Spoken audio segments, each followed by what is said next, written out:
We shall now talk about what are constants or literals. The word constant or literals are used interchangeably. When I say constant, I mean literal, and literal when I say it also means constant. The word constant means something that is non changeable, non modifiable. The technical word for that is invariant. An example of a constant which is so frequently used is the value of pi. Pi value we assume is 3.142. We don't change the value of pi in our program. So pi is an example of a constant. There are different types of literals or constants available in C++. They are integer type of constant. Means something which can occur as a whole number, doesn't have a fractional part. Floating point constant, also known as real number in maths, which includes 10.3, 10.5, and can include the exponent like 1.0 into e raised to 5. Things like that are floating point constant. Characters are, or character constant is a single alphabet enclosed in single quote. We'll take a look at once we come there. And last is a string constant. Anything enclosed in a double quote, like your name enclosed in double quote, is an example of a string constant. Now let's try to understand what is an integer constant. An integer constant is a number which does not contain fractional parts or exponents. It must begin with a digit, either 1, 2, 3, or 0, and so on. There are three types of integer constants we'll be dealing in C. One is the decimal or the base 10, where the number of digits are between 0 to 9. Octal, the digits are between 0 to 7. Hexadecimal, 0 to F, which F stands for 15 in decimal. Now, the constants may be signed or unsigned. When I mean signed, a number can be both positive or negative. Unsigned means a number is only positive, it can never be negative. So a signed number can be, or a signed variable or a signed memory location can be both positive and negative values can be held in that. An unsigned memory location or an unsigned variable or an unsigned constant can only hold positive values. Then there are different types of integer constants, long and short. We'll take a look at that, not need to worry about them. Let us take an example of decimal integer constant. When you see the word decimal, don't think of the decimal point. Here the word decimal means base 10 or the number system which has digits from 0 to 9. So you can use digits from 0 to 9. It should not start with a 0. You will know why we should not start with a 0. Int A, this is a decimal constant.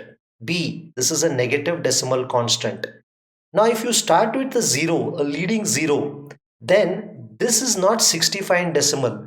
This is 65 in octal number system. So C happens to be contain the value 65 in octal number system, not this number 65 in decimal number system. Now, take a look at octal integer constant. In octal integer constants, you can use digits between 0 to 7. Alright, but the first digit must be 0. This is an example of an octal constant 0677. This is not an octal constant because 8 and 9 are not octal numbers. The last octal number or the biggest octal number or a biggest octal digit is 7. Sorry. Hexadecimal. Hexadecimal is something to the base 16. Hexadecimal numbers or hexadecimal integers constants are prefixed with 0 capital X or 0 small x followed by the digits between 0 to F. 0 to 9 and A to F. Capital A, capital F, small f doesn't really matter. So X, 0x, F4. This is an example. Since it's starting with 0x, this is a hexadecimal number. Y is a negative hexadecimal integer constant because I have given it a value. These are examples of hexadecimal integer constants. Now take a look at unsigned constant. Unsigned means something which can only hold positive. So if you want to clearly state that a constant is only going to be positive, you should use small u or capital U as the suffix. Suffix means after the number. Okay, let's take a look at unsigned u. X is equal to 338u. This tells us that x contains an unsigned value which is always going to be positive. X is, when I say unsigned x, x can only contain positive numbers or 0. It cannot contain a negative number. When I say long y is equal to this, now we'll come to what is long. Now suppose I have an integer which fits in 4 bytes. So it has a certain capacity to store numbers. But suppose I suffix it with small l or l, it increases the capacity of the integer, say from 4 to 8 bytes. The size depends on machine to machine. So here if I say long y, it is holding a very big number in a variable called as y, and long is used to indicate that this particular data type long value is stored in y. The L at the end indicates that this is a very large number. So if you want to initialize with a long value, long means think of it as a very big number. It can be both positive and negative. So suppose you have unsigned long x, that means x can hold a very big 0 or a positive value. But since I am just saying long y, this can be a very big positive or a negative integer value. L at the end indicates this is a long. Here, this long is specified as a hexadecimal constant. Now, this is an example, unsigned long. If I want to z to hold only positive numbers, I should use ul at the end. When I use u and l, it tells me that this is a number. This is an octal number. If you see, it is started with 0. This is an octal number which is only either going to be 0 or positive because it says UL. So Z is a unsigned long. That means it is either going to be positive or 0, never can be negative. So unsigned long value as a octal constant. So this is a declaration of Z as a variable or a memory location. Z represents a memory location which is of the type unsigned long. That means it can contain only very big positive numbers, and I've initialized it with this octal number because I'm starting with 0. Now let us take a look at what are the other type of constants which are very frequently used. The next type of constant which you are going to very frequently used is known as the floating point or the real number constant. I had already told you floating point is nothing but the numbers called as real numbers in your maths. They have decimal place and exponent. So floating point number may contain a decimal point as well as a exponent.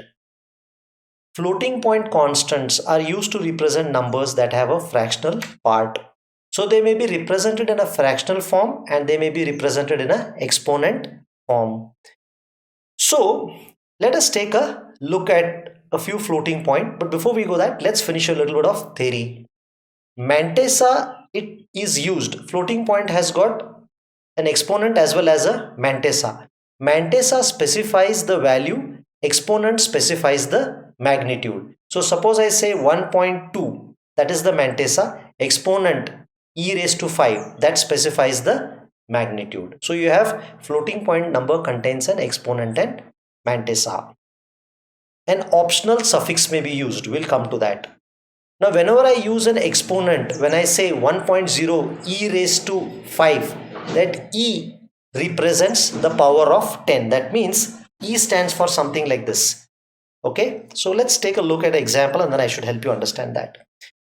So the exponent or the magnitude is always to the power of 10. The exponent may be specified as small e or capital E and is optional. You can just have a number 1.0, that is fine. Okay, so an exponent may be specified as e or e and followed by plus or minus and a sequence of digits. By default, the data type of floating point constants is double. You will understand what is a double data type in the next chapter. For now, just think of floating point as, say, let's say floating point is two bytes, just giving an example, not correct. Floating points is, let's say, 4 bytes. Double is double precision, or 8 bytes. It can hold double the precision of a floating point constant.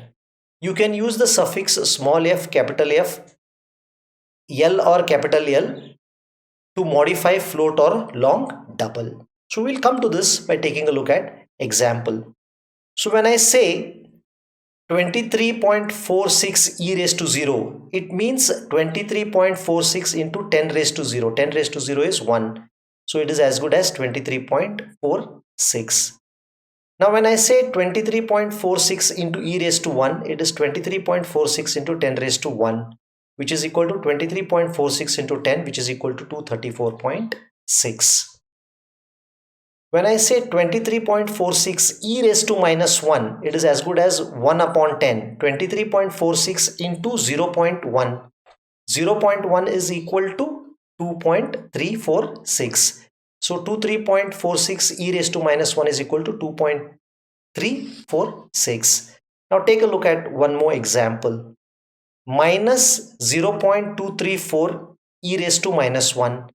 It means 23.46 into 10 raised to minus 1, which is equal to minus 0.2346 into 0.1, which is equal to minus 0.02346. All right. So I hope this gives you a clear understanding of what I am trying to tell you. I think this is not required. This is incorrect.